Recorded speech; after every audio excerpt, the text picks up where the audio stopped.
नमस्कार दोस्तों, आपका बहुत बहुत स्वागत है।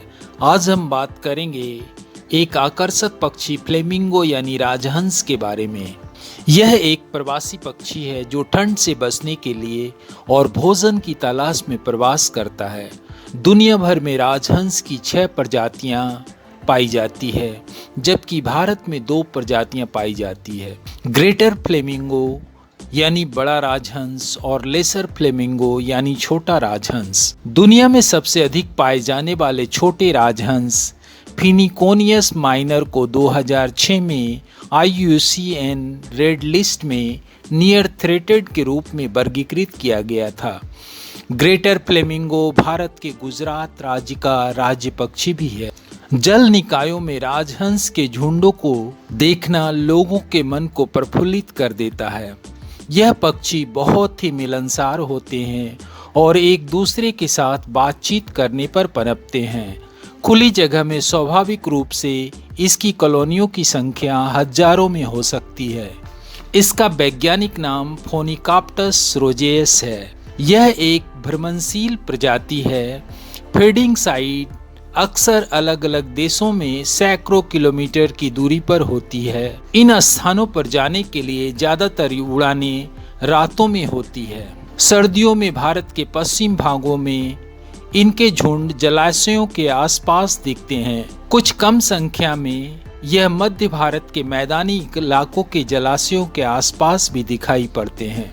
ग्रेटर फ्लेमिंगो 6 प्रजातियों में सबसे लंबा 5 फीट तक हो सकता है और उसका वजन 4 किलोग्राम तक हो सकता है, जबकि इसकी तुलना में लेसर फ्लेमिंगो की लंबाई 3 फीट तक और वजन 2.5 किलोग्राम तक होता है।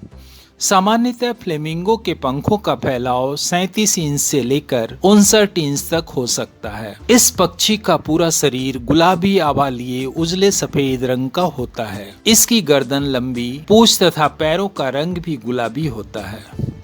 ग्रेटर फ्लेमिंगो की चोंच हल्की गुलाबी होती है, जबकि लेसर फ्लेमिंगो की चोंच गहरे लाल रंग की होती है। फ्लेमिंगो की चोंच अन्य पक्षियों से भिन्न मोटी और टेढ़ी होती है, जिसे पानी में डालकर यह सुविधाजनक प्रणाली से मछली, मेढक, केकड़ा, घोंघा, कीड़े मकोड़े आदि को अपना भोजन के लिए पकड़ता है। इसके अतिरिक्त यह कुछ जलीय वनस्पतियों को भी खाता है। चोंच एक फिल्टर का काम करती है। लाल गुलाबी रंग कैरोटीनॉइड पिगमेंट से आता है, जो शैवाल द्वारा संश्लेषित होते हैं, जो फ्लेमिंगो के आहार का एक महत्वपूर्ण हिस्सा है। राजहंस प्राकृतिक निवास में औसतन 25 से 30 वर्ष तक एक लंबा जीवन जीते हैं, जबकि कृत्रिम आवासों में इसके अधिकतम जीवन काल 40 वर्षों तक देखा गया है। इसके प्रजनन के लिए बहुत विशिष्ट परिस्थितियों की आवश्यकता होती है, जिसके परिणाम स्वरूप बहुत कम सफल प्रजनन होते हैं या प्रजनन बहुत छोटे क्षेत्रों तक सीमित रहते हैं। ये बहुत अच्छा नृत्य करते हैं। वे एक साथ मार्च करते हैं, एक दिशा में एक पंख और दूसरी दिशा में एक पैर रखते हैं। वे आगे की ओर झुकते हैं, पूंछ ऊपर करते हैं।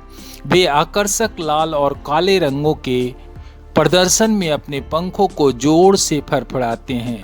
ये क्रमिक रूप से एकांगी होते हैं। वे एक वर्ष के लिए मिलते हैं और अगले वर्ष एक नया साथी ढूंढते हैं। नर और मादा दोनों एक साथी की तलाश में नृत्य करते हैं। बारिश के बाद अक्सर प्रजनन करते हैं। बारिश का पानी सुरक्षित स्थान प्रदान करता है, जो शिकारी जानवरों से दूरी बनाने के लिए आवश्यक है। इस दौरान घोंसला बनाने के लिए नरम मिट्टी भी उपलब्ध होती है। मिट्टी का टीला धूप में सख्त हो जाता है और इसमें एकल अंडे के लिए अवतल स्थान होता है। अंडे का ऊष्मायन समय 27 से 31 दिन है। वे सहकारी प्रजनक हैं, क्योंकि अंडे से निकलने के दूसरे दिन से ही बहुत सारे गैर प्रजनन वयस्क राजहंसों द्वारा नए बच्चों की देखभाल की जाती है।